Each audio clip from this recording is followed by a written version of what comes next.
ఆడపిల్లలకు భద్రత అనేది కేవలం ఆలోచన కాదు, ప్రతి ఒక్కరి బాధ్యత అని హెల్పింగ్ మైండ్స్ వ్యవస్థాపకులు అబూబకర్ పేర్కొన్నారు. ప్రాణాలు పోసే డాక్టర్ మౌమితాపై అత్యాచారం హత్య చేసిన రేపిస్టులను కఠినంగా శిక్షించాలని డిమాండ్ చేస్తూ హెల్పింగ్ మైండ్స్ బృందం మౌమితాకు నివాళులర్పిస్తూ కొవ్వొత్తుల ప్రదర్శన నిర్వహించారు. ఈ కార్యక్రమంలో హెల్పింగ్ మైండ్స్ వ్యవస్థాపకులు అబూబకర్ సిద్దిక్, సంస్థ సభ్యులు నంజాల హరికృష్ణ, షేక్ షా, హరి, సైదు, సాయి, హరీష్ తదితరులు పాల్గొన్నారు.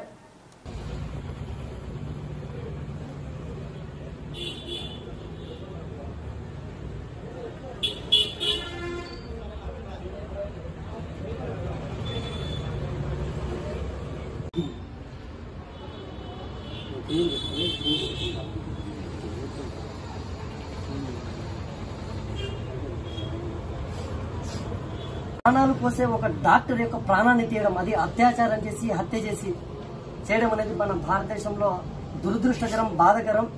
ఇటువంటి సంఘటనలపైన కేంద్ర రాష్ట్ర ప్రభుత్వాలు కఠిన చర్యలు తీసుకోవాలి.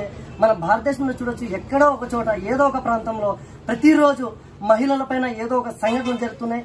ప్రతి ఒక్కరూ గలం విప్పాలి. చట్టాల్లో సవరణలు చేసి కఠిన చర్యలు అమలు చేసే విధంగా కేంద్ర రాష్ట్ర ప్రభుత్వాలు చర్యలు తీసుకోవాలని చెప్పి, మౌమితా గారి ఆత్మ శాంతి చేకూరాలని చెప్పి వారి కుటుంబానికి ప్రగాఢ సానుభూతిని తెలియజేస్తున్నాం. అదేవిధంగా రేపు రాఖీ పండుగ, ప్రతి ఒక్కరికి ఒక కోరిక ఉంటుంది, ప్రతి చెల్లమ్మకి తమ్ముడి చేతో అక్కకో రాఖీ కట్టుకోవాలని చెప్పి. కానీ ఇటువంటి దౌర్భాగ్య పరిస్థితి ఎటువంటిదంటే, సొంత అక్క చెల్లెళ్ళు రక్షణ లేకపోవడం చాలా బాధాకరం.